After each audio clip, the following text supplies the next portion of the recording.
The massive dome of the Galactic Council chamber stretched high above the gathered delegates.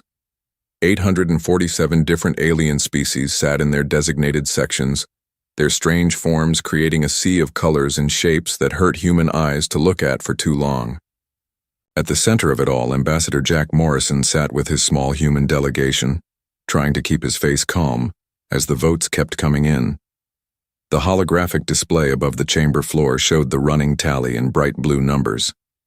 Each time a new vote registered, Jack felt his stomach drop a little more. The humans were losing badly. Very badly. The delegation from Zerion Prime votes yes for banishment, announced the mechanical voice of the Council's computer system. The number jumped from 598 to 603. Jack's aide, Linda Walsh, leaned over and whispered, "Sir, we need to prepare for the worst. The moderate factions aren't supporting us like they promised." Jack nodded but kept staring at the display. He had spent 15 years as Earth's ambassador to the Galactic Federation. 15 years of careful diplomacy, trade negotiations, and cultural exchanges. All of it was about to be thrown away because humanity couldn't play nice with the other children. In the galaxy, the truth was humans were different. Every other species in the Federation had evolved as prey animals or peaceful herbivores. They formed governments through consensus and solved disputes through lengthy discussions. Humans had clawed their way to the top of Earth's food chain by being aggressive, competitive, and stubborn. These traits served them well in space exploration and colonial development, but they made terrible neighbors in a peaceful galactic community. The delegation from Altair 7 votes yes for banishment, the computer announced. 610 votes now. High Counselor Vex Thera, the tall and elegant leader of the Zolonian species, rose from her crystal platform. Her forearms spread wide in what humans had learned was a gesture of authority among her people. When she spoke, her voice carried clearly through the chamber's translation system. "Honored delegates, we approach the final votes on Resolution 2391. This decision weighs heavily on all our hearts, but we must consider the safety and peace of our Federation above all else." She paused and looked directly at Jack. Her large, dark eyes showed no emotion, but Jack could see the satisfaction behind them. Vexathera had been pushing for humanity's removal from the Federation for over 3 years. Humanity has shown time and again that they cannot control their aggressive nature. The Kepler mining disputes resulted in 14 dead and 47 injured beings from 6 different species. The violations of our non-interference doctrine on 17 primitive worlds have damaged our reputation across this entire sector of space. And most concerning of all, they have militarized every single one of their outer colonies despite signing the peace accords in 2387. More votes came in. 623 now. Jack realized they had lost. The Federation required a simple majority to pass resolutions, and there were only 847 total delegates. Even if every remaining vote went to humanity, they couldn't win. "The delegation from Earth wishes to address the Council," Jack said, standing up slowly. His voice carried clearly through his translator device. Vexathara's expression showed annoyance, but she couldn't deny him the right to speak. "The Council recognizes Ambassador Morrison of Earth." Jack walked to the center of the chamber. All around him, hundreds of alien faces turned to watch. Some looked sad, others curious, but many showed the same satisfaction he had seen in Vexathara's eyes. "Honored delegates, I won't waste your time arguing against charges we both know are true. Humans are aggressive. We do solve problems with force when other methods fail. We have militarized our colonies because we've learned that the galaxy is not always a safe place." He turned slowly to address different sections of the chamber. "But I want you to remember something. When the bloody Nebula pirates threatened the Centauri trade routes, who stopped them? When the Crystal Plague broke out on New Harmony, who volunteered their medical teams for the most dangerous rescue missions? When the Dark Fleet attacked the Outer Rim colonies 3 years ago, who stood and fought while others ran? Several delegates shifted uncomfortably in their seats. Jack pressed on. "You're right that we're different. We don't solve everything with committee meetings and consensus votes. Sometimes we fight, sometimes we break things, but we also get results when talking fails." The final votes were coming in now. Jack could see the display climbing toward the number that would seal humanity's fate. I want you to think carefully about what you're doing today. You're not just banishing one troublesome species. You're removing the only people in this Federation who are willing to do the hard jobs, the dangerous jobs, the jobs that require someone to stand up and fight when fighting is the only option left. 641 votes, the computer announced. It was. Overvexathera stood again. The resolution passes. By a vote of 641 to 206, the Galactic Federation hereby banishes the species known as humanity from Federation space. All trade agreements are void immediately. All human personnel must evacuate Federation territory within 1 standard year. This session is concluded. The chamber erupted in a mixture of relieved chatter and uncomfortable silence. Jack gathered, his papers slowly ignoring the stares from around the room. Linda Walsh approached him with tears in her eyes. "Sir, what do we do now?" Jack looked up at the display showing the vote count one more time. Then he smiled, and Linda was surprised to see that it wasn't a sad smile. "We go home, Linda. We tell President Williams what happened here today. And then we show these people what humanity can do when we're not trying to play by someone else's rules." Back on Earth, President Kate Williams received the transmission in the Oval Office 6 hours later. She sat behind her desk, watching Jack's recorded message with the expression that her staff couldn't read. When the message ended, she was quiet for a long moment. "Madam President," asked her Chief of Staff, Ben Parker, "what are your orders?" Kate Williams had been expecting this day for years. She reached into her desk drawer and pulled out a sealed folder marked with red letters. "Project Exodus, eyes only. Get me General Harrison at the Pentagon. Tell him." The vote went as expected. It's time to activate the contingency plan. She looked out the window at the lights of Washington, D.C., then at the stars just becoming visible in the evening sky. "They wanted us gone," she said quietly. "Let's not keep them waiting." 3 days after the vote, Dr. Lisa Brown stood in the observation deck of New Geneva Station, watching ice crystals drift past the reinforced windows. The station hung in the darkness of the Oort cloud, far beyond Pluto, where no alien ship had ever thought to look. For 12 years, this had been humanity's most carefully guarded secret. Lisa pressed her hand against the cold glass and smiled. Today was the day she would prove that human intuition could beat alien mathematics.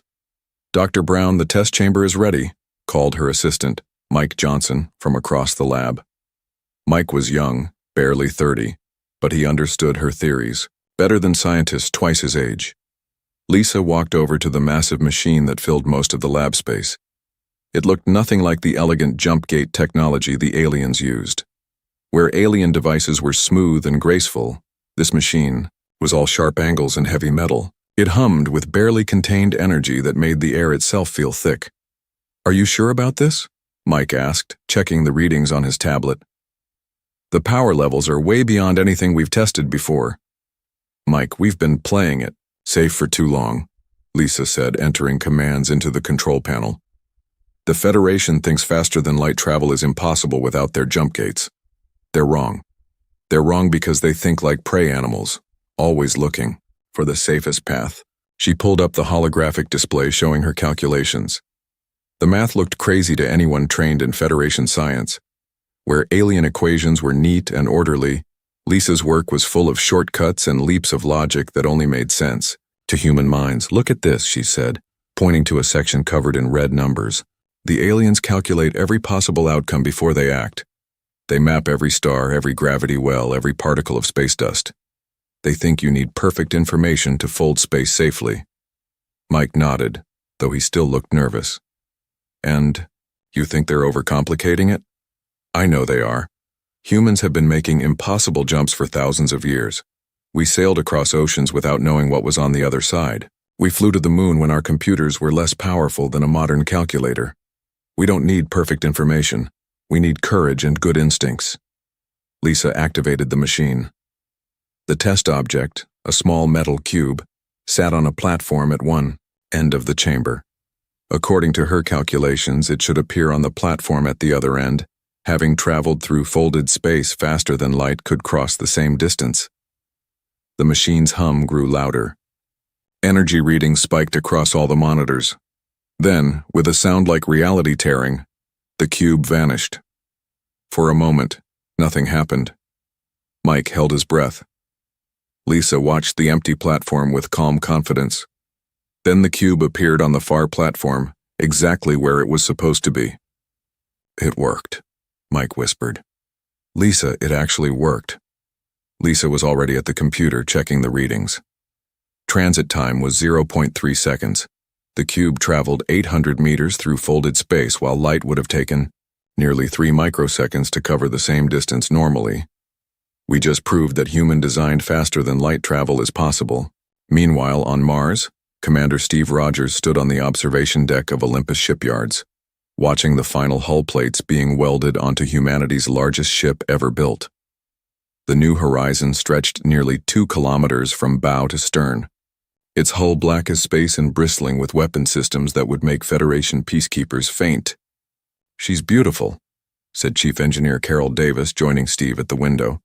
Carol had designed most of the ship's systems, working from specifications that the Federation would have considered pure madness. "She's built for war," Steve replied. "The aliens designed their ships like floating palaces, all curves and grace and comfort. We built ours like a fortress that happens to fly." Carol laughed. "The Federation thinks our ship designs are crude and ugly. They don't understand that we're not trying to win design awards. We're trying to survive whatever's waiting for us out there." The New Horizon was just the flagship. Around it, dozens of smaller vessels were taking shape in the construction bays. Colony ships designed to carry entire cities. Cargo haulers built to strip mine asteroids.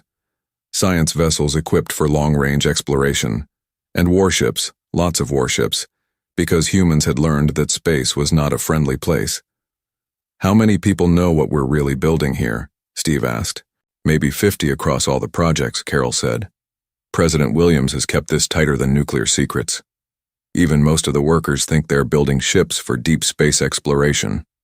Steve nodded.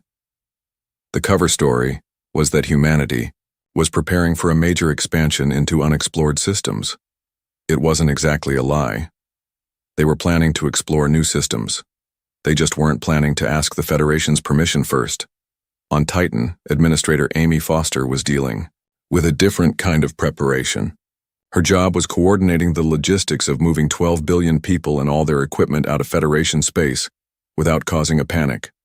"The mining operations are ahead of schedule," reported her deputy, Paul Mitchell. "We've extracted 40% more rare metals this quarter than the Federation thinks we're capable of producing." Amy studied the numbers on her screen. To outside observers, it looked like human colonies were working frantically to meet increased quotas before some undefined deadline. The truth was that they were stripping every useful resource they could get their hands on. "What about the agricultural worlds?" she asked. "Seed banks are complete. We've preserved samples of every food crop and livestock breed from all our colonies. If we have to start over on virgin worlds, we won't starve." Amy nodded. "And the civilian population? Still don't know what's coming. We've been running emergency preparedness drills for years, telling people it's for asteroid strikes or solar flares. When we give the evacuation order, they'll be ready to move quickly." She looked out the window at Titan's orange sky, thinking about all the human worlds that would soon be abandoned. It was heartbreaking, but it was also liberating. For the first time since first contact, humanity would be free to be itself. Back on New Geneva Station, Lisa was running her 15th successful test when the secure communication system chimed. President Williams's face appeared on the screen, looking tired but determined. "Dr. Brown, I just received word that the Federation vote went as expected. How soon can you have the drive system ready for full-scale deployment?" Lisa looked at Mike, who was grinning like a kid on Christmas morning. They had done it. They had really done it. "Madam President, we can have the first drives installed and tested within 6 months. Give me a year, and I can outfit every ship in the fleet with faster-than-light capability that will make Federation jump gates look like horse-drawn carriages. You have whatever you need, Doctor. Whatever resources, whatever personnel, whatever time you can squeeze out of our schedule. This technology is humanity's ticket to freedom." The screen went dark. Lisa turned back to her machine, already planning the next round of tests. The aliens thought they were banishing humanity to the outer darkness. They had no idea they were setting them free. Captain Rick Stone watched the loading operations from the bridge of the colony ship Freedom's Dawn. 6 months had passed since the Federation vote, and human colonies across the galaxy were shutting down with military precision. What looked like panic to alien observers was actually the most organized evacuation in galactic history. "Captain, the last civilian transport just docked," reported his navigation officer Janet Hill. "We're at full capacity with 15,000 colonists and their essential equipment." Rick nodded, checking the fleet status on his command screen. Around him, 47 other colony ships were making final preparations for departure. These weren't the desperate refugee vessels the Federation expected. They were purpose-built Orcs designed to carry entire communities to new worlds. "Any sign of Federation monitoring?" Rick asked. 3 scout ships at the edge of the system, sir. They're keeping their distance but definitely watching us," replied Communications Officer Dan Walsh. Rick smiled grimly. The Federation wanted to make sure humanity was really leaving, but they were about to get a surprise. Instead of heading toward the galactic rim like defeated refugees, the human fleet was going somewhere the aliens didn't think existed. "All ships, this is Freedom's Dawn," Rick announced over the fleet communication channel. "Final systems check complete. Prepare for jump to coordinates Omega-7. On his tactical display, Rick could see the Federation scouts moving closer, probably trying to track where the human fleet was heading. They were about to discover that human technology had advanced far beyond what their intelligence reports suggested. "Sir, Dr. Brown's drive system is showing green across all indicators," Janet reported. "We're ready for the jump." Rick took a deep breath. This would be the first time anyone had used Lisa's folded space drive with a ship this large. The math said it would work, but human space travel had always involved a certain amount of controlled risk. "Execute jump in 3, 2, 1, mark." Reality twisted around the Freedom's Dawn. For a split second that felt like eternity, Rick experienced the strange sensation of being everywhere and nowhere at once. Then normal space returned, and the bridge displays showed their new location. "Jump. Successful, Captain," Janet announced, her voice filled with amazement. "We've covered 1,200 light-years in 4.7 seconds. The Federation scouts are nowhere to be seen." Through the main viewport, Rick could see the other colony ships materializing around them, their own jumps creating brief flashes of twisted light. In the distance, a yellow star burned brightly, surrounded by 6 planets that Federation surveys had declared uninhabitable. "Welcome to the Kepler 442 system," Rick announced to the fleet. "Our new home." Back in Federation space, the alien scouts were reporting to their commanders with growing confusion. Fleet Commander Zixtar of the Altarian Navy reviewed the sensor data with increasing alarm. "They simply vanished," reported Scout Captain Vel Nash. "One moment we were tracking 48 human vessels, the next moment our sensors showed nothing but empty space." Zixtar studied the readings on his display. "This is impossible. No ship can jump to hyperspace without using a jump gate. The energy requirements alone would tear any vessel apart.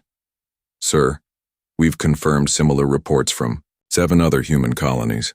In each case, the evacuation fleets disappeared without trace. No jump gate signatures, no hyperspace trails, nothing." Zixtar felt a chill run through his scaled skin. If humans had developed independent faster-than-light travel, it changed everything. The Federation's control over galactic civilization was based on their monopoly of jump gate technology. Every species had to use Federation-controlled gates to travel between systems. "Send a priority message to High Command," Zixtar ordered. "Tell them we may have a bigger problem than we thought." On Earth, the final evacuation was proceeding under Admiral Grace Mitchell's careful supervision. Unlike the colonial evacuations, which had been kept secret from the general population, Earth's departure was happening in full view of the world. The difference was that it looked nothing like the desperate exodus the Federation expected. "Admiral, the industrial dismantling crews have finished with the orbital platforms," reported Colonel Brian Hayes. "All useful materials have been loaded for transport." Grace watched from the command center as massive cargo ships lifted away from Earth's surface carrying the dismantled pieces of entire cities. The Federation thought humans were fleeing in panic, but they were actually conducting the largest salvage operation in history. "What's the status on the deep space installations?" Grace asked. "Pluto base is 90% evacuated. The teams are finishing the data wipe and will be ready for pickup within 12 hours. All other outer system facilities have been cleared and their equipment relocated." Grace nodded. Humanity wasn't just leaving Federation space. They were taking everything of value with them. When the aliens finally worked up the courage to investigate the abandoned human worlds, they would find empty shells stripped of anything useful. "Admiral, we're receiving a transmission from New Geneva Station," announced Communications Chief Susan Parker. "Dr. Brown reports that the final batch of colony ships has successfully jumped to their designated coordinates." "Excellent. How many people have we successfully relocated so far?" 8.4 billion, ma'am. The remaining 3.6 billion are scheduled for evacuation over the next 90 days. Grace smiled. The Federation had given humanity 1 year to evacuate, but they would be gone in less than 6 months. More importantly, they would be gone to places the Federation couldn't follow or find. The secret was in the coordinates themselves. Lisa's breakthrough hadn't just been about faster-than-light travel. She had discovered that human intuition could detect stellar formations that alien sensors couldn't read. What the Federation's star charts showed as empty void was actually rich with habitable systems that their rigid mathematical models couldn't process. "Ma'am, we're receiving a transmission from Federation High Command," Susan reported. Grace authorized the communication. The image of High Counselor Vexus Thara appeared on the main screen. Her 4 arms folded in what humans had learned was a gesture of extreme displeasure. "Admiral Mitchell, the Federation demands to know how human vessels are traveling without using jump gates. This technology must be shared with the Galactic Council for evaluation and regulation." Grace looked at the alien's image with cold amusement. "High Counselor, I'm afraid you're mistaken. According to your own vote, humanity is no longer part of the Federation. We have no obligation to share anything with you." "This is a matter of galactic security," Vexathara insisted. "No species can be allowed to possess unregulated faster-than-light technology." "Then you should have thought of that before you voted to banish us," Grace replied calmly. "You wanted us gone, Counselor. You're getting exactly what you asked for." She cut the transmission and turned back to her staff. "Colonel Hayes, I want the final evacuation accelerated. We leave in 90 days, not 6 months." "Yes, ma'am. Should we send a message to the colony fleets?" Grace walked to the window and looked up at the stars. Somewhere out there, millions of humans were already building new lives on worlds the Federation had never imagined existed. "Send this message to all human forces," she said. "Tell them the Federation is getting nervous. That means we're doing something right. Continue the evacuation as planned, but be ready for anything. Our former friends are starting to realize they may have made a mistake." Above Earth's surface, the last of the orbital factories disappeared into the cargo holds of waiting ships. In 3 months, when the final human vessel left the solar system, they would leave behind only empty worlds and a message that would haunt the Federation for years to come. Humanity was free, and the galaxy would never be the same. 2 years had passed since humanity's departure, when Commander Tony Blake received the most important assignment of his career. Standing on the bridge of the survey ship Wanderer, he watched the readings on his tactical display with amazement. "Commander, you need to see this," called Lieutenant Ellen Davis from her station. "Long-range sensors are picking up massive energy signatures in the void beyond the galactic rim." Tony moved to Ellen's console and studied the data. What he saw should have been impossible according to everything the Federation knew about space. The region their old star charts labeled as dead space was blazing with industrial activity. "How many installations are we detecting?" Tony asked. "At least 17 major construction sites across 12 different star systems, sir. The energy output is enormous. Some of these facilities are producing more power than entire Federation worlds." Tony smiled. 2 years ago, when the last human ships had left Federation space, many people wondered if they would survive in the galactic wilderness. The answer was sitting right there on his sensors. "Set course for the nearest facility," Tony ordered. "Let's see what our people have built." The Wanderer engaged its skip drive, the human improvement on Dr. Lisa Brown's original design, where Federation jump gates required massive installations and careful calculations. Human ships could now fold space with equipment no larger than a standard engine room. The journey that would have taken Federation vessels 3 months was completed in 18 hours. What Tony found when they arrived left him speechless. Where 2 years ago there had been empty space around a lonely red dwarf star, now there was a thriving industrial complex. Asteroid mining stations carved up entire planetoids while massive construction yards assembled ships, larger than anything humanity had ever built. "My God," whispered Ellen. "It's like they built an entire civilization from scratch." The communication system crackled to life. "Wanderer, this is New Titan Station Control. Welcome home, Commander Blake. President Williams is waiting to speak with you." 20 minutes later, Tony found himself in a conference room aboard the station, facing the woman who had led humanity through its greatest transformation. President Kate Williams looked older than when he'd last seen her, but her eyes burned, with an energy that hadn't been there during the dark days before the Exodus.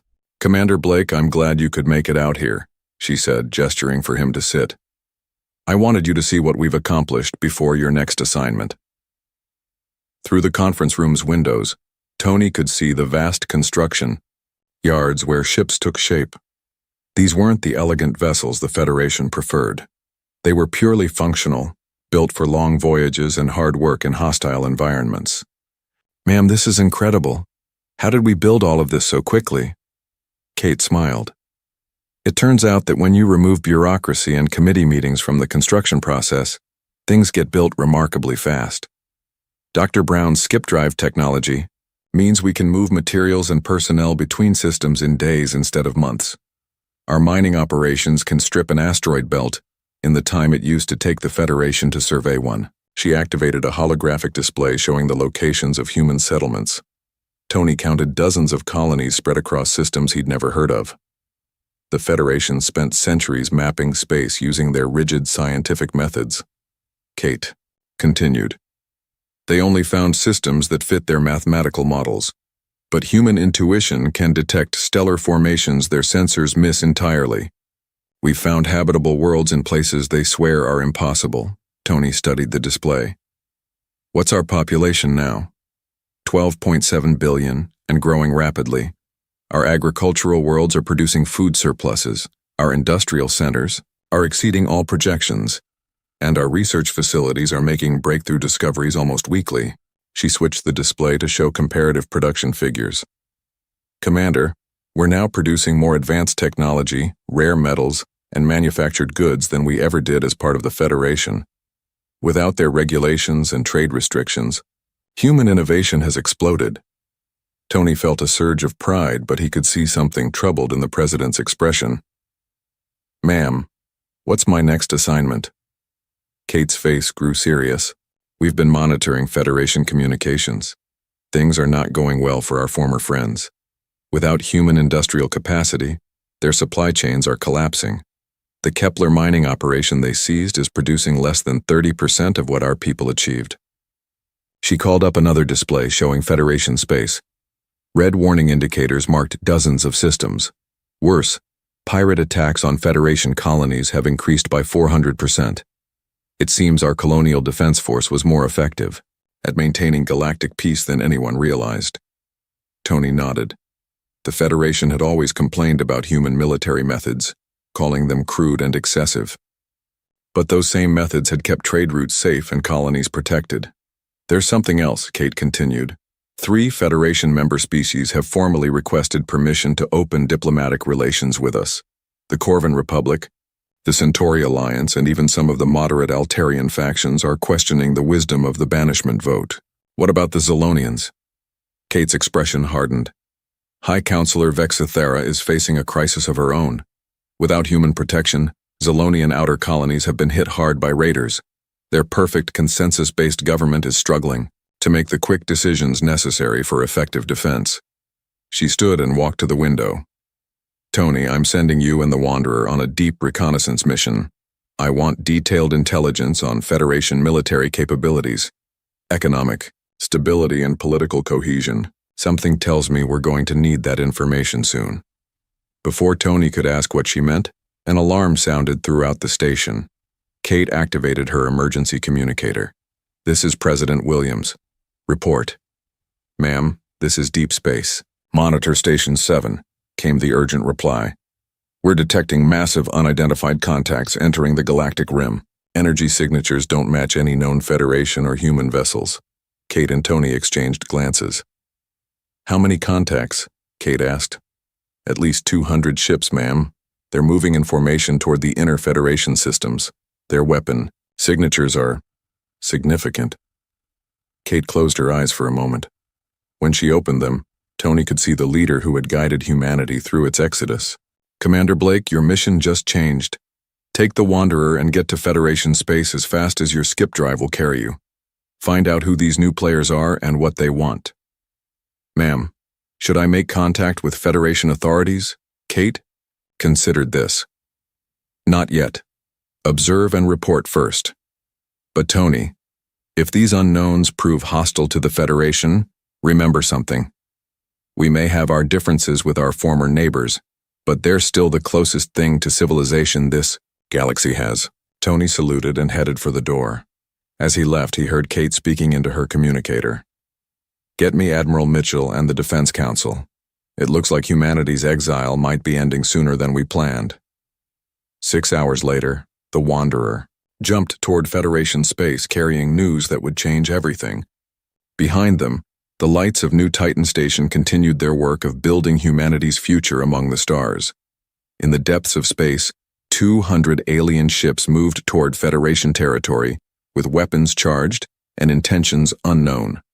The HFY galaxy was about to discover that humanity's departure had left a vacuum that other, less friendly forces were eager to fill. The Federation had wanted the humans gone. Now they were about to learn what life was like without them. The war came faster than anyone expected. Within weeks of their arrival, the alien invaders had destroyed 16 Federation colonies and were pushing toward the core systems. High Counselor Vexithara stood in the emergency session of the Galactic Council, watching the tactical displays with growing horror. "The enemy ships are unlike anything in our databases," reported Fleet Admiral Quindar, his voice strained with exhaustion. "They don't respond to communication attempts. They don't take prisoners. They simply destroy everything in their path." Vexithara looked at the red markers spreading across the galactic map. Each one represented a dead world, millions of lives lost to an enemy that seemed to come from nowhere. "What do our intelligence reports tell us about their capabilities?" she asked. "They're using weapons and tactics we've never seen before. Our ships are designed for peacekeeping operations, not total warfare. When we engage them, we lose 3 vessels for every one of theirs we destroy." The council chamber erupted in panicked voices as delegates realized the Federation was facing its first existential threat in over 2 centuries. Vexithara raised her forearms for silence. "How long before they reach the inner systems?" "At their current rate of advance, they'll be at Zentara Prime within 6 months, Quindar replied grimly. A new voice spoke from the back of the chamber. "Perhaps it's time to reconsider some recent decisions." Everyone turned to see Ambassador Jack Morrison entering the chamber. The human diplomat looked older than when they'd last seen him, but he carried himself with a confidence that hadn't been there during the banishment vote. "You have no authority here," Vexithara said coldly. "Humanity was banished from this council." Jack walked calmly to the center of the chamber. "I'm not here as a member of the Federation. I'm here as a representative of the independent human republic offering assistance to a neighbor in distress." Murmurs rippled through the assembled delegates. The phrase independent human republic was new to most of them. "We don't need human assistance," Vexithara declared. "Your people's aggressive nature was the reason for your banishment in the first place." Jack smiled grimly. "High Counselor, right now those aggressive tendencies might be exactly what you need. The enemy you're facing doesn't care about your peaceful intentions or your diplomatic protocols. They understand only force." Admiral Quindar stepped forward. "What are you proposing?" "A joint defense agreement. Human forces will assist in repelling the invasion. In return, The Federation will formally recognize human independence and establish proper diplomatic relations. Absolutely not, Vexthara snapped. We will not negotiate with exiles. Before anyone could respond, alarms began blaring throughout the chamber. A communications officer rushed to Admiral Quindar with an urgent message. Sir, the enemy has broken through our defense line at Kepler Station. They're heading directly for Zentara Prime. Estimated arrival time is 72 hours. The chamber fell silent. 72 hours meant the enemy had somehow accelerated their advance by months. Jack activated his personal communicator. This is Ambassador Morrison.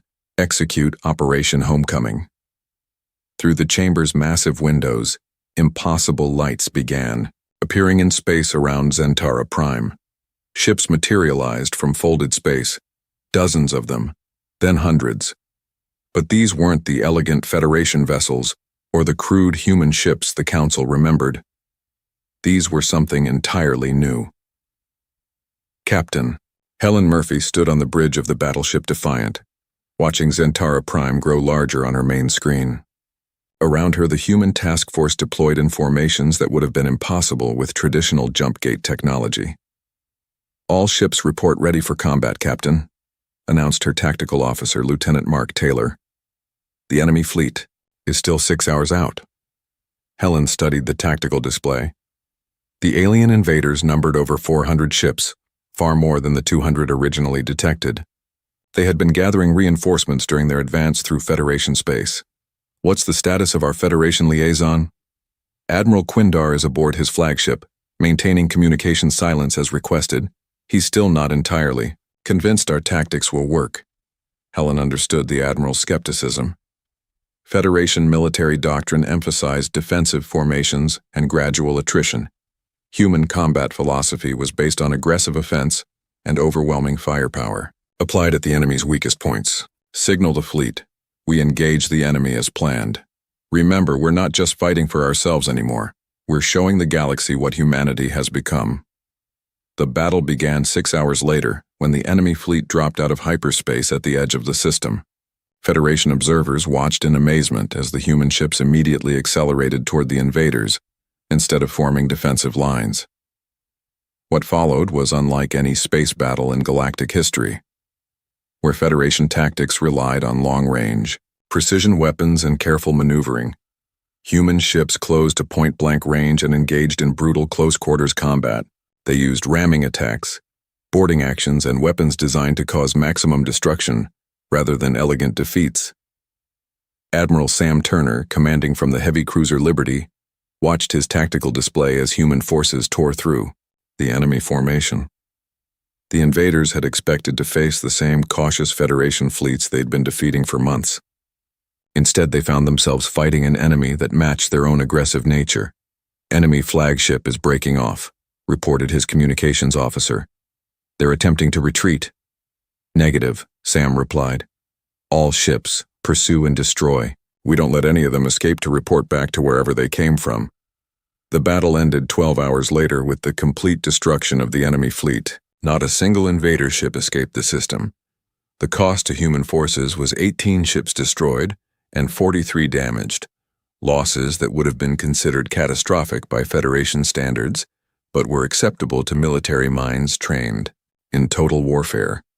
In the council chamber, Vexthara watched the aftermath with emotions she couldn't name.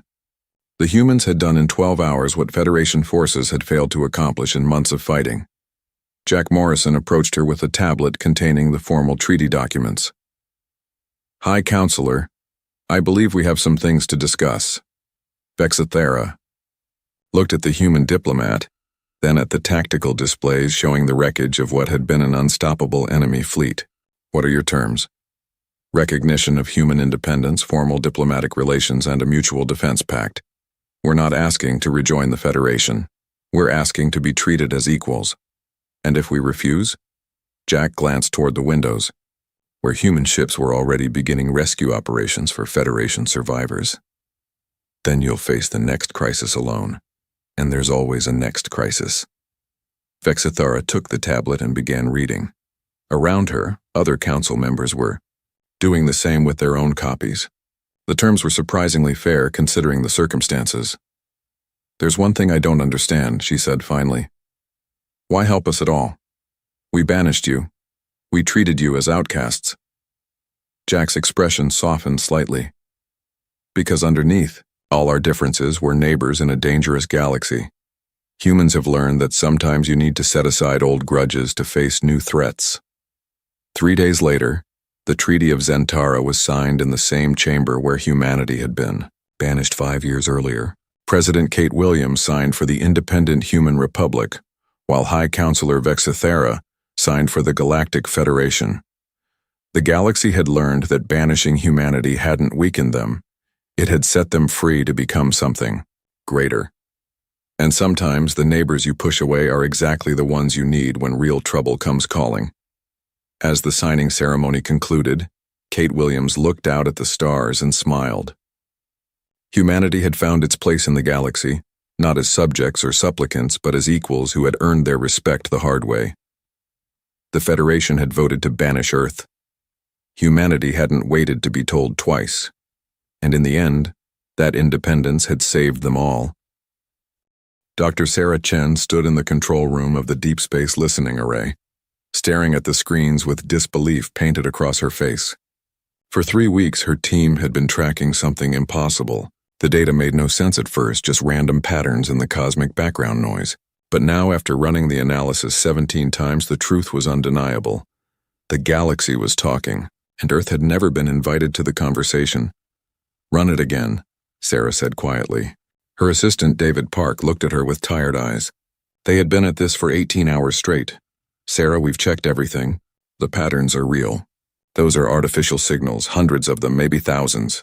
They're using frequencies we only just learned to detect." David pulled up another screen. "Look at this sector here. 17 different signal sources, all communicating in bursts. Then our probe gets within 10 light years and silence," Sarah finished. "Complete radio silence." She walked closer to the main display. The galaxy map showed their probe trajectories over the past 5 years. Everywhere humanity had sent eyes into deep space, the signal stopped. It was like watching lights turn off in a house when someone approached the windows. "They know we're here," David whispered. "They've always known." Sarah felt something cold settle in her chest. Earth had spent 200 years listening to the stars, hoping for any sign of intelligent life. The SETI programs, the radio telescopes, the deep space probes, all of it searching for just one signal that said humanity was not alone. And now they knew the truth. The silence was not because the galaxy was empty.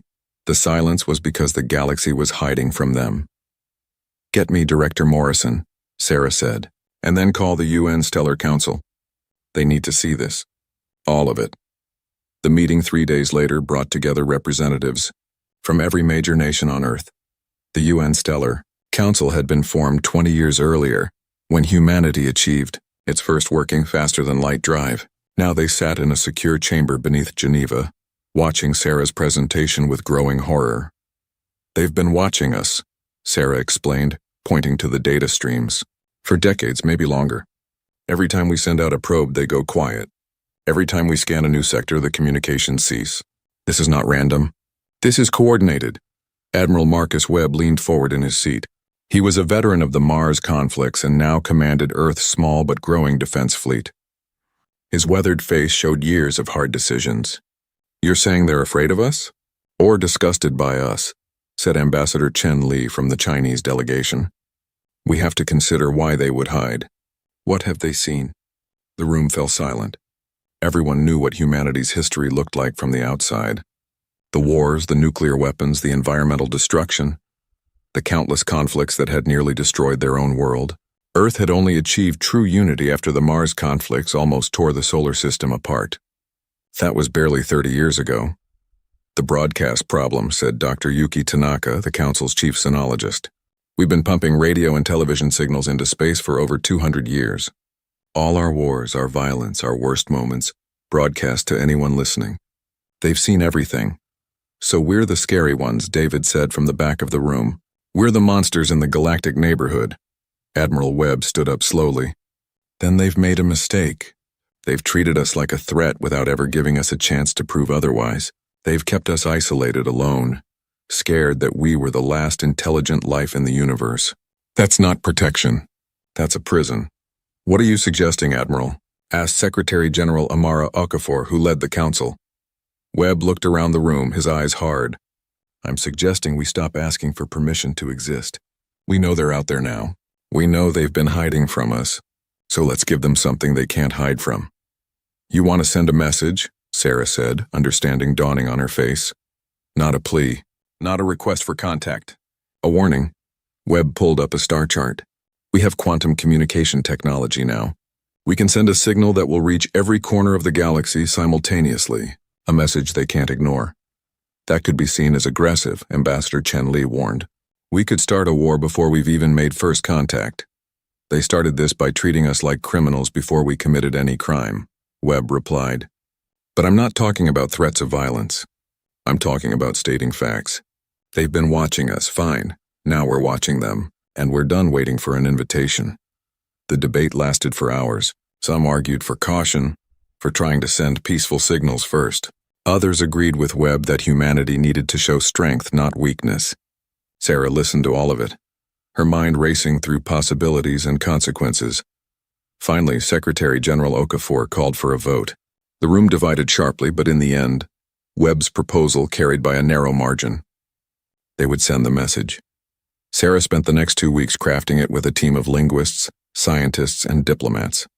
Every word was debated, every implication examined. It needed to be clear, direct, and impossible to misunderstand.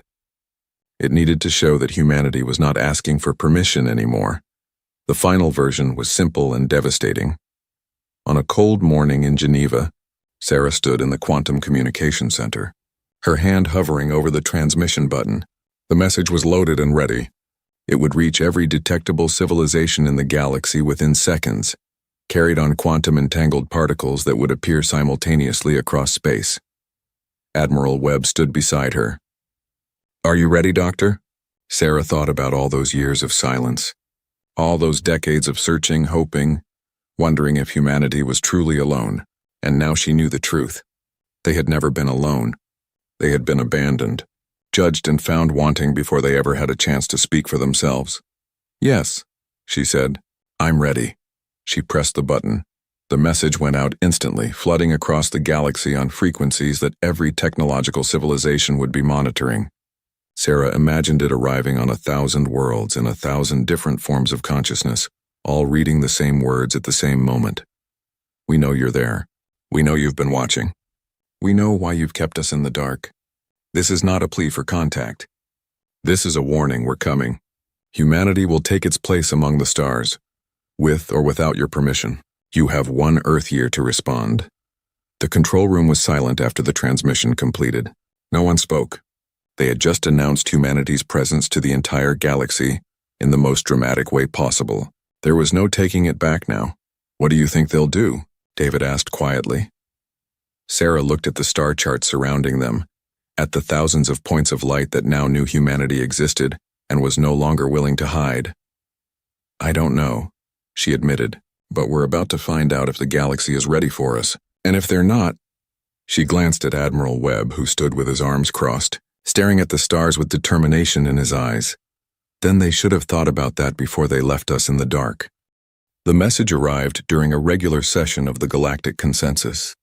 Ambassador Krieth of the Valorian Empire was presenting a trade dispute resolution when every communication device in the chamber activated simultaneously. The quantum signal bypassed all security protocols, all filters, all attempts to block it. It simply appeared, forcing itself into every receiver, every screen, every neural interface, on 47 different worlds, in 47 different languages somehow perfectly translated. The human message played. The chamber erupted into chaos. Krieth's scales flushed deep purple with rage, a Valorian sign of extreme anger. This is an act of war. They have breached our most secure communications. High Curator Zixel of the Luminar floated calmly in his containment sphere, his crystalline form refracting light in patterns that conveyed thoughtfulness to those who could read them. The Luminar were among the oldest species in the galaxy, having achieved spaceflight while humans were still living in caves. Peace, Ambassador. They have sent words, not weapons. Let us consider what they are truly saying. What they are saying is clear.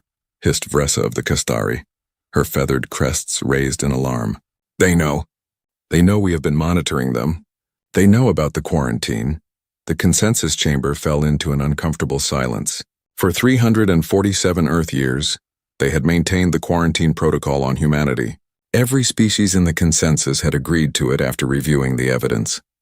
The broadcasts from Earth showed a violent, aggressive species that had nearly destroyed itself multiple times with nuclear weapons. The wars, the genocides, the environmental destruction, all of it painted a clear picture. Humanity was dangerous, and dangerous species needed to be contained until they either destroyed themselves or evolved beyond their violent nature. We should have expected this, said Coordinator Then of the Mix Collective, speaking through their hive-mind interface. The humans have advanced faster than any species in recorded history. They achieved atomic power in less than 1,000 cycles. They reached their moon in less than 10,000. They have faster than light travel barely 500 cycles after splitting the atom. This speed is unprecedented. Zixil's light patterns shifted to indicate agreement. Indeed, which is why we must be careful. A species that advances this quickly is either incredibly adaptive or incredibly reckless, perhaps both. They are threatening us, Krieth insisted, pulling up the human message on the central display. Look at these words. We're coming, with or without your permission. This is not the language of a peaceful species seeking friendship. This is the language of invaders. Or, Zixil countered gently, it is the language of a lonely species that has just discovered they have been deliberately isolated. Consider their perspective, Ambassador. They searched for us for centuries. They called out into the void hoping for any answer. And we gave them only silence. Vressa's feathers ruffled nervously because of the Vorlan protocols. We all remember what happened when we ignored the warnings last time. The chamber fell silent again. Every species present remembered the Vorlan catastrophe, even though it had happened nearly 800 years ago. The Vorlan had been a young, aggressive species, much like humanity. The consensus at the time had debated whether to make contact or maintain isolation. They chose contact, believing they could guide the Vorlan toward peace. They were wrong. Within 50 years, the Vorlan had stolen advanced technology, reverse-engineered weapons, and launched a campaign of conquest that killed billions across 17 star systems. It took the combined might of the entire consensus to stop them, and the cost had been devastating. Entire worlds were left burned and lifeless. 3 species had gone extinct. After that, the consensus had established strict protocols. Any species showing signs of excessive aggression would be quarantined until they proved themselves peaceful. Humanity had every sign that the Vorlan had shown. The violence, the weapons, the constant warfare. The protocols exist for a reason, said Ambassador Krieth quietly. How many billions must die before we learn the same lesson twice? But the humans have not attacked anyone, Zixil pointed out. They have only sent a message. A bold one, yes. Perhaps even a rude one by our standards. But they are not the Vorlan. We cannot judge them solely by their past. Their past is all we have to judge them by, Vressa argued, and that past is written in blood. Coordinator Then's hive mind pulsed with consideration. There is another factor to consider. The humans claim to have detected us. They claim to know we have been watching them. If this is true, they have technological capabilities we did not predict. They should not have been able to detect our monitoring for at least another 100 cycles, which makes them more dangerous, Krieth said. Or more ready, Zixil replied. Advanced enough that continued isolation may be impossible. If they can detect our communications, they can follow them. They will find us whether we invite them or not. The debate raged for hours. Some argued for immediate military intervention, for containing humanity before they could spread. Others called for caution, for study, for attempting dialogue. The consensus was built on agreement, but agreement seemed impossible. Finally, High Curator Zixil called for order. We must vote, but I propose we vote on 3 options, not 2. First, immediate military containment. Second, diplomatic first contact on our terms. Third, observation and delayed response. Delayed response? Krieth's scales flashed angry purple again. They gave us 1 Earth year. That is barely 800 cycles. Yes, Zixil agreed. But it is 800 cycles to prepare. To study them more carefully. To see if their message is backed by action or merely bravado. The votes were cast through the quantum network, each species registering their choice. The results came back divided almost evenly. Immediate military action received 14 votes. Diplomatic contact received 16 votes. Delayed observation received 17 votes. No consensus. For the first time in 300 years, the galactic consensus could not reach agreement. This is unprecedented, Coordinator Then observed. Without consensus, no action can be taken. Then we take no action, Vressa said nervously. We wait and see what the humans do. But not everyone agreed to wait. As the session ended and the representatives returned to their home worlds, small groups began forming in the shadows. Some believed humanity needed to be tested immediately. Others believed the consensus was moving too slowly, too cautiously. On a small station in neutral space, 3 ships met in secret. They represented species who had lost the most during the Vorlan catastrophe. Their decision was made quickly. We will test them, the Kistari commander said to her crew. We will see if they are warriors or if they are simply loud children who have stumbled into the stars. And if they are warriors? Her second officer asked. The commander's feathers flattened against her skull, a gesture of grim determination. Then we will know the consensus made a mistake voting for delay, and we will have the evidence to demand immediate action. The 3 ships engaged their faster-than-light drives and vanished into the void, heading toward the edge of human-controlled space. They were going to humanity's furthest colony, a small mining operation on a distant world. They were going to see what humans did when attacked without warning. Back on Earth, Admiral Webb stood in the Strategic Command Center watching the stars. 1 year. They had given the galaxy 1 year to respond. He wondered if that would be enough time. He wondered if the message had been too aggressive or not aggressive enough. But most of all, he wondered what was coming. Because something was coming. He could feel it in his bones, that old soldier's instinct that had kept him alive through the Mars conflicts. War was coming. The only question was whether humanity would be ready. Colony Commander Rachel Torres was reviewing the weekly mineral output reports when the alarm started screaming. The mining colony on Kepler 442b was small, only 3,000 people, but it was humanity's furthest outpost. Located 47 light-years from Earth, it represented the edge of human expansion into the galaxy. Commander, we have multiple contacts. Lieutenant Chen's voice cracked with panic. 3 ships, unknown configuration, just dropped out of FTL 200,000 kilometers out. Rachel was moving before he finished speaking, racing from her office to the control center. Raise shields. Power up weapons. Send distress signal to Earth immediately. Shields up. Weapons powering. Signal sent, but Commander, it'll take weeks for any help to arrive. Rachel knew that. They all knew that. The colony had 6 defensive railgun platforms and a small patrol ship, meant to deter pirates and handle asteroid defense. They were not prepared for a real military engagement. Hail them. All frequencies, Rachel ordered, trying to keep her voice steady. Her heart was hammering in her chest. This was it. First contact. After all the waiting, after the message went out, someone had finally responded, but not with words. The alien ships opened fire without warning. Energy weapons, far more powerful than anything in humanity's arsenal, lanced through space. The first shot vaporized Defensive Platform 3. The second destroyed the patrol ship before it could even launch. Return fire, Rachel screamed. All platforms engage. The remaining railguns spat metal slugs at relativistic speeds. It was primitive technology compared to the enemy's energy weapons, but kinetic energy was kinetic energy.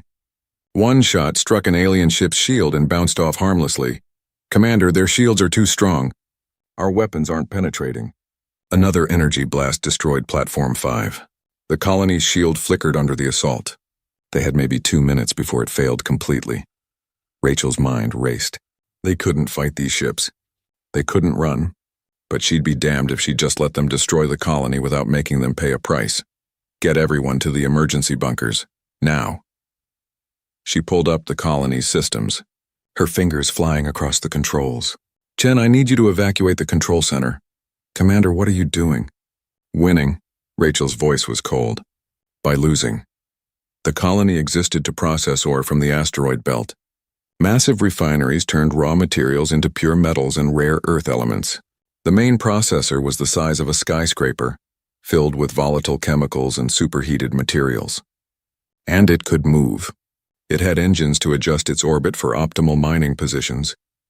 Rachel locked everyone else out of the control system and took manual command of the processor. On her screen, the alien ships were moving closer, probably to ensure they destroyed every structure. They were being thorough, professional. That was their mistake. "Come on," Rachel whispered, angling the processor toward the lead alien ship. Just a little closer. The colony shield failed. Energy blasts tore into the habitation domes. Atmosphere vented into space. Rachel ignored the damage alarms, focusing only on her trajectory calculations. The alien ships were 5 kilometers away now, almost in position. Rachel triggered every emergency release valve in the processor simultaneously. Superheated plasma vented from a dozen ports. Chemical tanks ruptured, mixing into a volatile soup. And then she fired the engines to maximum thrust. The massive structure accelerated toward the alien fleet like a bullet.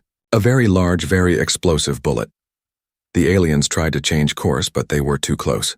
The lead ship's shields flared as it attempted to blast the processor apart, but Rachel had angled it, so the intact portions shielded the critical systems. It kept coming. Impact. The explosion lit up the Kepler 442b system like a new sun. The processor's fusion core breached on contact, adding nuclear fire to the chemical inferno. The lead alien ship simply ceased to exist. The second ship, caught in the blast radius, tumbled away with half its hull sheared off. The third ship further back survived but was clearly damaged, its shields flickering and dying. Rachel, thrown against the wall by the explosion's shockwave even at this distance, pulled herself back to the controls. Her head was bleeding. The control center was on emergency power. Half the colony was gone, but so were the alien ships. 2 destroyed, 1 crippled. "This is Commander Torres to all stations. Damage report." The responses came back slowly. 1,700 dead. The main habitation dome was destroyed. Life support was failing in sectors 3 and 7. But they were alive, and the remaining alien ship was retreating. "Lieutenant Chen, are you reading this?" Chen's voice came back shaky but determined. "Yes, ma'am. The damaged ship is trying to jump to FTL, but their drive is malfunctioning." Rachel smiled grimly. "Then let's go get it. Prep the mining tugs. We're going to capture ourselves an alien ship." The operation took 6 hours. The mining tugs, designed to haul asteroids, managed to latch onto the crippled alien vessel before it could escape. The crew inside had evacuated in escape pods, which the colonists also captured. When Admiral Webb's emergency response fleet arrived 3 weeks later, they found Rachel standing in the wreckage of her colony, covered in bandages, with an alien ship in tow and 12 alien prisoners in custody. Webb walked through the ruins, seeing the bodies being recovered, the destroyed structures, the scarred landscape. Then he looked at the captured ship and the prisoners. "Commander Torres," he said quietly, "what happened here?" Rachel's voice was steady despite the exhaustion in her eyes. "First contact, sir. They came without warning, no communication, and opened fire immediately. We defended ourselves." Webb looked at the battle data his team had compiled. 3 alien ships, all with technology superior to humanity's. 2 destroyed, 1 captured, against 6 defensive platforms and a colony with no military vessels. "How?" he asked simply. "We used what we had, sir. They expected military resistance. We gave them industrial resistance instead." Rachel gestured to the wreckage of the processor. Sometimes the best weapon isn't the one designed for fighting. Dr. Sarah Chen, who had accompanied the fleet, was already examining the captured vessel with her team. She emerged after several hours, her face pale with excitement. "Admiral, this is incredible. Their technology is decades ahead of ours in some ways, but behind in others. Their energy shields are amazing, but their hull materials are actually weaker than our composites. They rely completely on their shields. Which is why the kinetic impact worked," Webb realized. The processor punched through their shields through sheer mass, and the shields couldn't protect against the explosion from inside. Sarah nodded. "And sir, their navigation systems are intact. We have their star charts. We know where they came from. We know where other civilizations are located." Webb stood silent for a long moment, processing the implications. Humanity had been attacked. 1,700 people were dead. But they had won. Not only won, but captured enemy technology and intelligence. "What about the prisoners?" he asked. Rachel gestured to the holding area. "They're called Kastari. Feathered, bipedal, surprisingly humanoid. They're terrified, sir. They thought we were primitives. When we captured them, they kept saying we shouldn't have been able to do what we did. Webb went to see the prisoners. The Kastari commander, her feathers drooping in defeat, looked up at him with eyes that showed genuine fear. "Why did you attack us?" Webb asked through the translation system Sarah had already created. The Kastari was silent for a moment. "Then, we wanted to test you, to see if you were truly dangerous or merely making empty threats." "And what is your conclusion?" Webb's voice was cold. "You are more dangerous than we imagined," the alien admitted. "Not because of your weapons, because of your minds. You should not have won. You should not have captured us. But you did." Webb left the holding area and gathered his command staff. "This changes everything." "They tested us and we passed. But this was just a small group acting on their own. When the rest of the galaxy hears about this, they'll have to respond." "War?" Rachel asked quietly. "Maybe," Webb admitted. "But we have something now we didn't have before. We have their technology to study. We have proof that we can defend ourselves. And we have evidence that they struck first." Sarah was looking at the star charts. "Admiral, according to this data, there are 47 civilizations in the local cluster. And we're right on the edge of their space. If we wanted to, we could reach their central worlds within months." "Then that's what we do," Webb decided. "We don't wait for them to come to us again. We take the fight to them. Not to attack, but to make them listen." He looked at the ruins of the colony, at the bodies being recovered, at the survivors working to rebuild. They wanted to know if humanity was dangerous. Let's show them the answer, not because we seek war, but because we refuse to be victims. The fleet departed Kepler 442b with the captured alien ship in tow, heading not back to Earth, but deeper into the galaxy, toward the very heart of the civilization that had attacked them. Humanity was done hiding.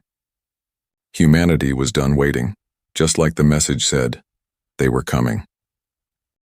The news of the Kepler 442b incident spread through the galactic consensus like wildfire. Within days, every civilization knew that humans had destroyed 2 advanced warships and captured a third using nothing but a mining facility and determination. The consensus chamber was in chaos. "This is exactly what we feared," Ambassador Krieth roared, his scales flashing angry purple. "They are violent. They are dangerous. We must mobilize immediately and contain them before they spread." "They defended themselves against an illegal attack," High Curator Zixel countered, his crystalline form glowing with patterns of frustration. "An attack that was not authorized by this body. The Kastari faction acted alone in direct violation of our protocols." Coordinator Then's hive mind pulsed rapidly. "The tactical analysis is disturbing. The humans used unconventional methods we never predicted. They sacrificed infrastructure as weapons. They demonstrated adaptability beyond any models we constructed." Vressa, the Kastari representative, sat with her feathers pressed flat against her body in shame. "My people acted foolishly, but their fears were not unfounded. The humans demonstrated exactly the kind of dangerous ingenuity we worried about." "They demonstrated survival instinct," Zixil corrected. "There is a difference between aggression and self-defense." The debate had been raging for 3 days. Half the consensus wanted immediate military action. The other half wanted to attempt diplomatic contact. But the paralysis of indecision was creating a dangerous vacuum. And into that vacuum, humanity was moving. Admiral Webb's fleet had been traveling for 6 weeks, using the captured alien star charts. They had bypassed border systems and defensive positions, using routes that the aliens thought were secret. Now they were approaching Valorian Prime, the heart of the galactic consensus itself. "Are you certain about this, Admiral?" Sarah Chen asked from her position on the bridge. She had been working non-stop with the engineering teams, reverse engineering the alien technology. In 6 weeks, they had learned more about advanced physics than humanity had discovered in the previous century. "No," Webb admitted, "but waiting for them to attack us again isn't an option. We need to force their hand, make them talk to us instead of about us." The fleet consisted of 12 human ships, including the captured Kastari vessel flying under human control. Not an invasion force. Not enough to threaten a civilization that spanned 47 worlds. Just enough to make a statement. Jump complete in 3, 2, 1. The fleet emerged from FTL directly over Valorian Prime. Alarms immediately sounded across the planet. Defense stations powered up. Warships began launching from orbital platforms. "Open a channel," Webb ordered. "All frequencies. I want everyone to hear this. The communication system's activated, broadcasting across every available frequency. Webb's image appeared on screens across the consensus capital world. This is Admiral Marcus Webb of the Human Defense Fleet. We come not as invaders, but as equals who refuse to be ignored any longer. 6 weeks ago, your people attacked our colony without warning or provocation, killing 1,700 civilians. We defended ourselves, we won, and now we are here to deliver a simple message. If you want to know what humanity is capable of, you should have asked us instead of attacking us. The bridge was silent as they waited for a response. Sarah watched the sensors as dozens of alien warships surrounded them. They were outgunned by at least 50 to 1. If the aliens opened fire, the human fleet would be destroyed in minutes. But they didn't fire. Instead, after a long, tense moment, a response came through. This is Coordinator Then of the Galactic Consensus. Your presence here is unexpected. How did you find this location? Your people were kind enough to provide navigation data when we captured their ship, Webb replied calmly. We've had 6 weeks to study your technology. You might be surprised what we've learned. Another pause, then a different voice, older and calmer. This is High Curator Zixel. Admiral Webb, what you have done is extraordinarily dangerous. You are in the heart of our civilization with a military force. Many here will interpret this as an act of war. Then they would be wrong, Webb said. We came here unarmed. He gestured to his tactical officer who transmitted data to the consensus. Our weapons are powered down. Our shields are at minimum. We are not here to fight. We are here to talk. Something you should have allowed 300 years ago when you started watching. Us. Sarah could see the alien response patterns changing on her. Sensors, confusion, uncertainty, fear. The humans had done something no one predicted. They had walked into the heart of enemy territory and declared themselves harmless. It was either brilliant or insane. Possibly both. You want to talk? Zixel's voice carried surprise. You travel across the galaxy with warships to ask for conversation? We tried sending a message, Webb replied. You responded by testing us with military force. So we're here to ensure you understand that we are serious. Humanity will not be isolated. We will not be ignored, and we will not be attacked without consequences. But we would prefer peace to war. If you're willing to actually listen. The communication cut off. Sarah knew the consensus was debating internally, probably frantically. Finally, after 10 tense minutes, Zixel's voice returned.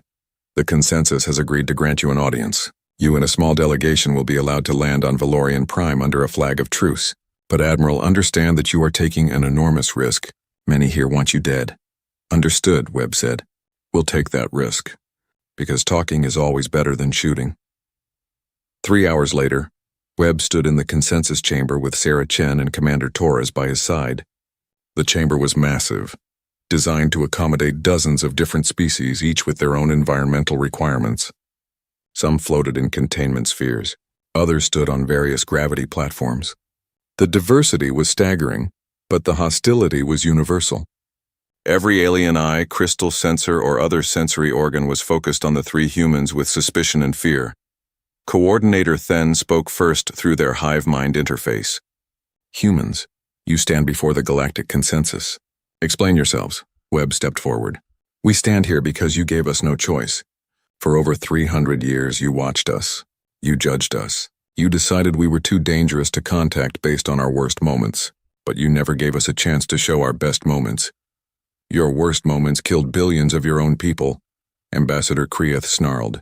Your wars, your weapons, your destruction are in our past, Webb interrupted. Yes, we were violent. Yes, we nearly destroyed ourselves. But we didn't. We survived. We learned. We unified. And we became something better than we were.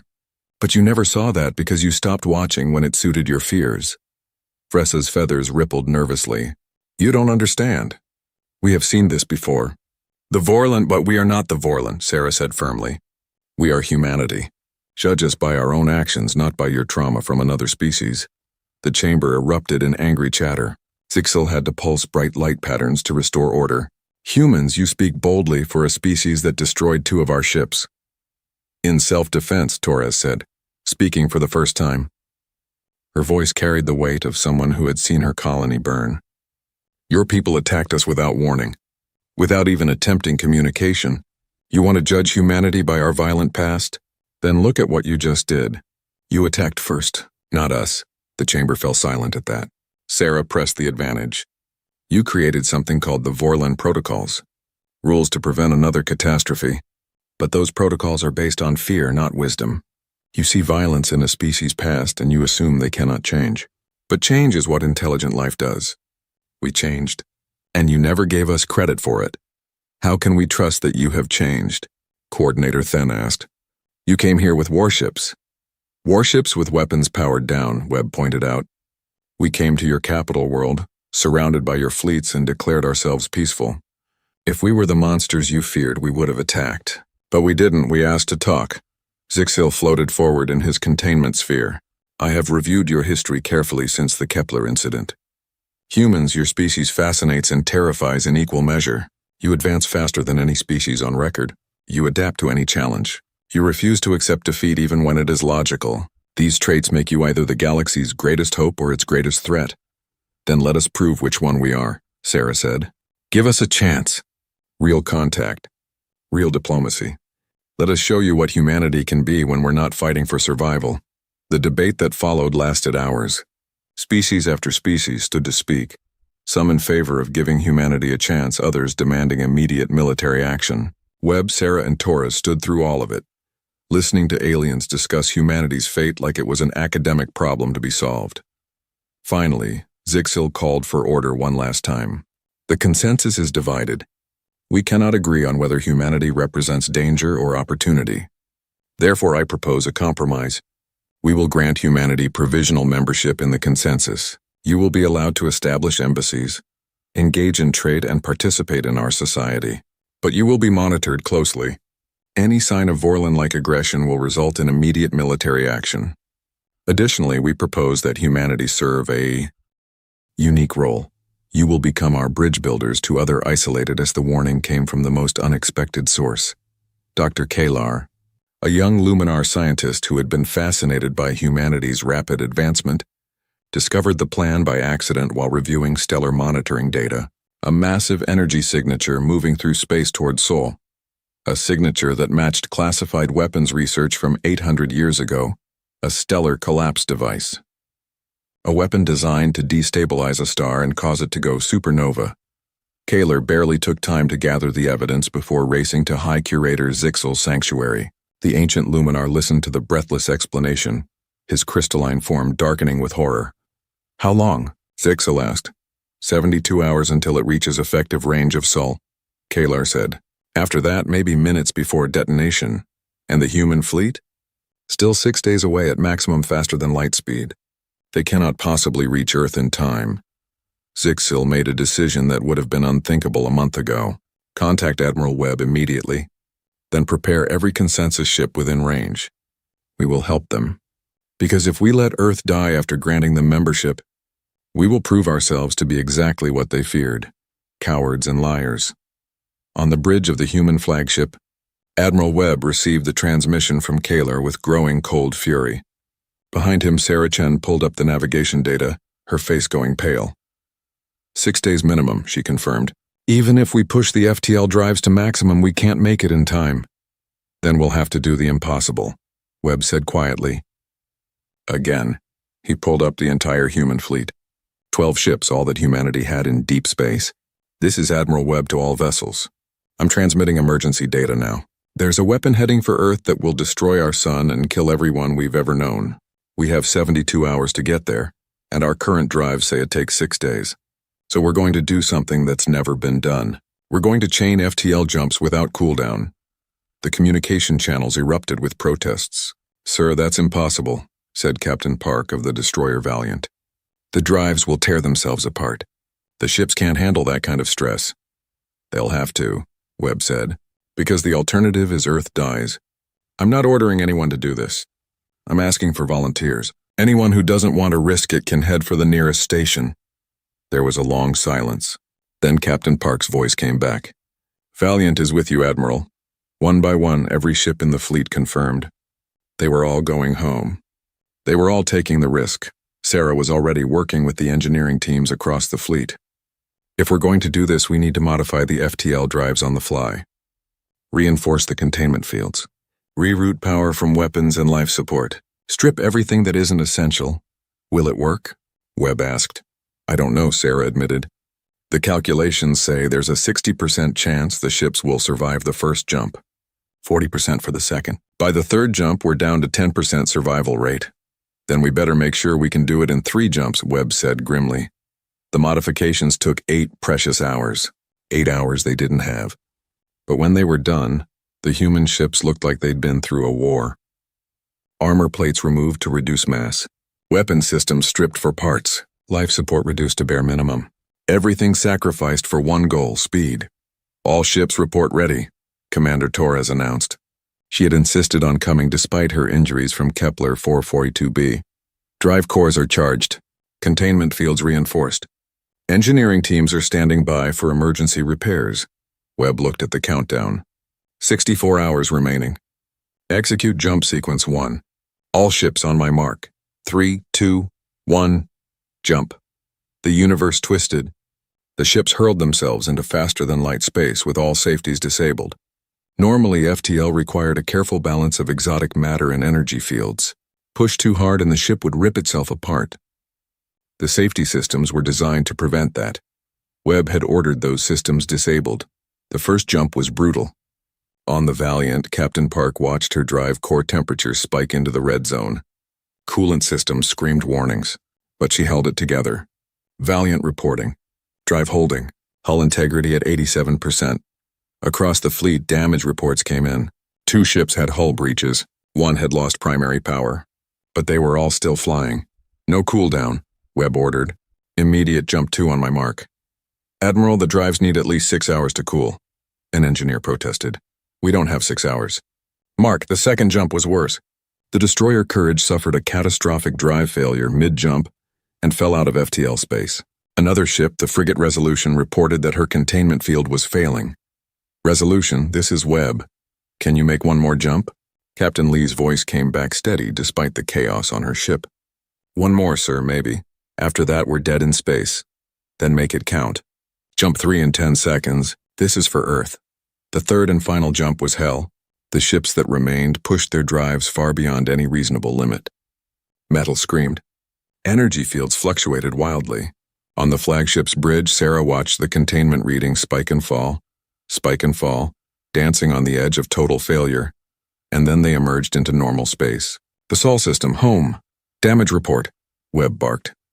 Torres read the data through gritted teeth. 8 ships made it. 4 had to drop out. Multiple hull breaches. The flagship's drive is at 15% capacity. But Admiral, we're here, 33 hours before the weapon arrives. And we have company, Sarah added, pointing to her sensors. Ships were emerging from FTL all around them. Alien ships. Dozens of them. Ships from the Galactic Consensus led by High Curator Zixel himself. This is Zixel to Admiral Webb. We received word of the weapon. The hardliners acted without authority. We have brought every ship we could gather. Tell us how we can help. Webb felt something unexpected, hope. High Curator, welcome to Earth. We need your advanced sensors to locate the weapon precisely, and then we need to figure out how to stop it. The combined human and alien fleet worked together frantically. The weapon was located within hours, approaching from the outer system. It was massive, ancient, and heavily shielded. Direct weapons fire would likely trigger it early. Sarah worked with Kalar and a team of Luminar scientists, examining the weapon's design. It's designed to trigger a cascade in the star's core, but it needs to get within a specific range to work. If we can disrupt its navigation or push it off course, it has redundant systems, Kalar noted. Very redundant. The original designers wanted to ensure nothing could stop it once deployed. Then we don't stop it, Sarah said suddenly. We redirect it. Change its trajectory just enough that it misses the effective range. How? Kalar asked. Sarah smiled grimly. The same way we won at Kepler. We use mass and momentum. We push it. The plan was insane. Every ship, human and alien, would position itself to use tractor beams and physical contact to alter the weapon's course. It required precision timing and coordination. One mistake and the weapon would detonate early, killing everyone. They had 3 hours to pull it off. Webb coordinated the fleet like a symphony conductor. Human ships took positions on one side, alien ships on the other. The captured Kasthari vessel, still flying under human control, took point position. All ships activate tractor beams on my mark. We need to change its course by 0.03 degrees. That's all. Just enough to miss effective range. The countdown reached 0. Tractor beams locked on. Ships fired positioning thrusters. The weapon, massive and ancient, slowly began to shift course, but it wasn't enough. The weapon had inertia from its long journey. The course change was too slow. We need more force, Torres reported. We're only getting 0.01 degree change. We need triple that. Webb made a decision. All ships prepare for direct contact. We're going to push it. Sir, physical contact might trigger the weapon, Sarah warned. So will letting it reach effective range. All ships on my mark engage engines and make contact. The human ships moved first, their hulls making contact with the massive weapon. Then the alien ships joined them. Dozens of vessels from dozens of worlds pushing together against an ancient weapon designed to kill billions. The weapon's course began to change more rapidly. 0.02 degrees, 0.025, 0.028. 10 seconds to effective range, Torres called out. Still not enough. Zixel's voice came over the communication net. All Luminar vessels transfer all power to engines, everything. Life support, shields, weapons, everything. That will kill your crews, Webb protested. We have environmental suits. The weapon will kill billions. Push harder. The Luminar ships flared with power as they diverted every bit of energy into their engines. The weapon's trajectory shifted. 0.029, 0.030. Effective range in 3, 2, 1. The weapon passed through the trigger point, but it was off course by exactly 0.03 degrees, too far to trigger the stellar collapse. The ancient device, failing to detect the proper stellar resonance, simply continued on its path, eventually to drift into interstellar space. The combined fleet erupted in cheers. Humans and aliens, species that had never met before this crisis, celebrating together. Webb slumped in his command chair, exhausted. They had made it. Earth was safe.